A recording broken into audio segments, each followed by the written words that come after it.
तो क्या कोई सोच सकता है कि देश के मुख्य न्यायाधीश अगर कुछ बेरोजगार युवाओं को कॉकरोच या पैरासाइट कह दें तो उसका नतीजा क्या होगा?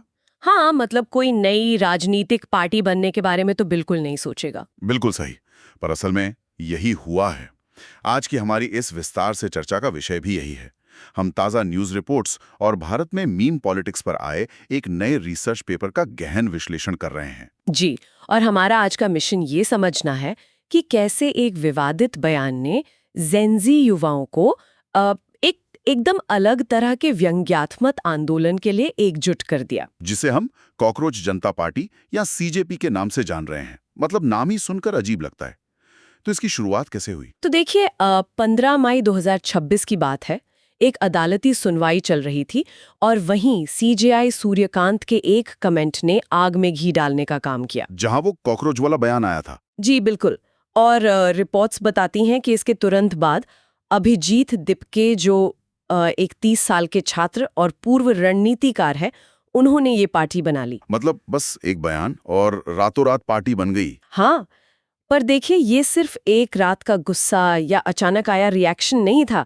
ये हमारे देश की जो गहरी बेरोजगारी की समस्या है ना, और सिस्टम की जो अनदेखी है, उसका एक उबलता हुआ नतीजा है। ये तो वही बात हो गई कि स्कूल के किसी बुली ने आपको कोई बुरा नाम दिया। हाँ। और आपने उसी नाम को अपनी टी शर्ट पर छपवा लिया। सही कहा। अब वो बुली आपको चिढ़ाए भी तो कैसे? उन्होंने उसी ताने को अपना हथियार बना लिया। और जो रिसर्च पेपर हमने देखा उसमें भी यही था कि ये सिर्फ खुद को तसल्ली देने वाली बात नहीं है। एकदम नहीं। ये सत्ता और सिस्टम को असहज करने की एक बहुत ही सोची समझी रणनीति है।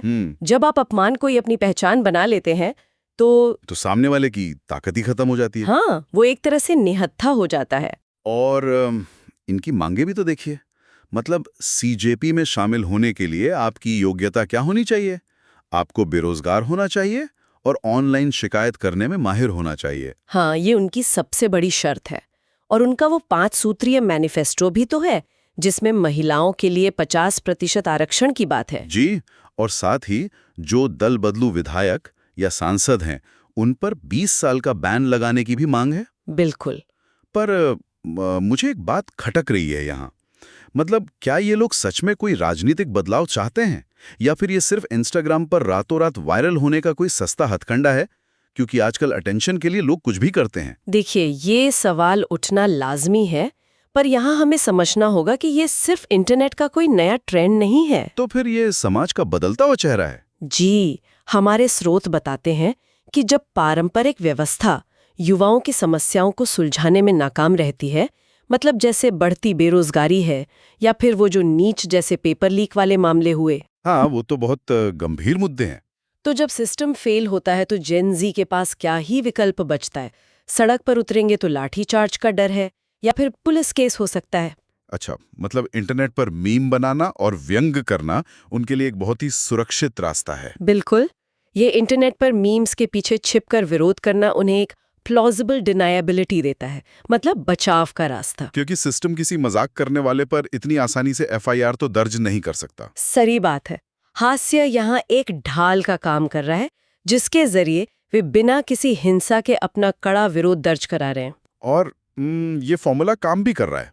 लॉन्च होते ही इंस्टाग्राम पर सीजेपी के लाखों फॉलोअर्स हो गए। हाँ, और न्यूज रिपोर्ट्स बताती हैं कि इस डिजिटल लहर में टीएमसी नेता महुआ मोइत्रा और कीर्ति आजाद जैसे चेहरे भी शामिल हो गए। और सबसे मजेदार बात यह है कि सीजेपी के विरोध में इंटरनेट पर एक और पार्टी बन गई है, वो नेशनल पैरासाइटिक फ्रंट। बिल्कुल।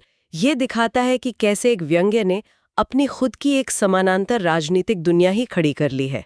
मतलब नैरेटिव सेट करने का तरीका पारंपरिक दलों वाला ही है, बस उनका कैनवस सोशल मीडिया है और उनका टूल हास्य है। जी, और हम ये साफ कर दें कि हम यहाँ किसी भी राजनीतिक पक्ष का समर्थन नहीं कर रहे हैं। हम बस इन रिपोर्ट्स और रिसर्च में दी गई जानकारी को निष्पक्ष रूप से सामने रख रहे हैं। बिल्कुल। तो कुल मिलाकर हम कह सकते हैं कि सीजेपी भले ही देखने में एक मजाक लगे, पर ये युवाओं की हताशा की एक बहुत ही वास्तविक तस्वीर दिखाता है। और इस आवाज को अब इतनी आसानी से सिर्फ एक इंटरनेट जोक कहकर तो खारिज नहीं किया जा सकता। सही कहा। और अब एक ऐसा सवाल जिस पर विचार किया जाना चाहिए। आज ये मीम वाली पार्टियां डिजिटल दुनिया में तूफान ला रही हैं। जी। पर सोचिए, अगर भविष्य में यही मजाक डिजिटल दुनिया से निकलकर असल बैलेट पेपर पर चुनाव लड़ने आ जाए तो क्या हमारी पारंपरिक राजनीति इस मजाक का सामना कर पाएगी? ये तो सच में बहुत बड़ा सवाल है। मतलब वही कॉकरोच का टैग जो आज ये युवा अपनी टी शर्ट पर सजाकर घूम रहे हैं, क्या वो कल का सबसे बड़ा राजनीतिक प्रतीक बन सकता है? ये एक ऐसा विचार है जो कई नए सवाल खड़ा करता है।